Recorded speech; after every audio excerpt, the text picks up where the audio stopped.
Teterak na rin tao kindalan kabang total nanda ang imahen ng Santo Niño.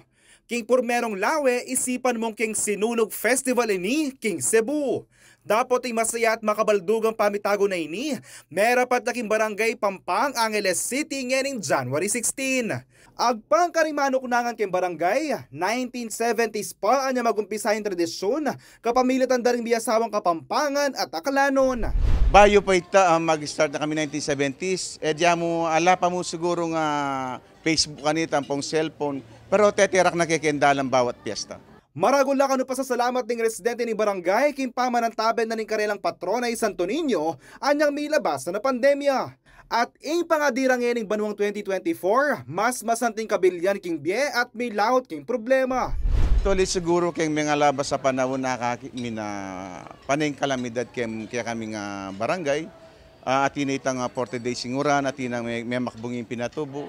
Kakiming kaya kami nga malapatro na yang susuporta kaya kami uling na ano man na kalamidad daratang kaya kami. Alang malalyari nga casualties o tang ating kalamidad kaya kaming baryo. 5 lang puro kimikyabe king parada alang pay sambut karela at pare-pareho lang pepaket gelingan king pamanerak. Agpang karinganiwang mikyabe, pakapaninayan pagsadyan deng kapiesta na ini ang timong panata.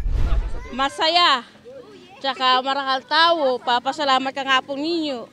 Kanyang lahat ng blessing.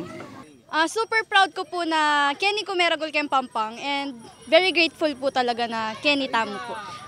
Meto yung hati-hatihan king Pampang, Angeles City karing kapiestan, apapakit malalama pananampalataya, tradisyon na daring kaya katamong kabalen. Yako po yung kaya kayong talasuyo JM De Jesus, ating pusong makabalen.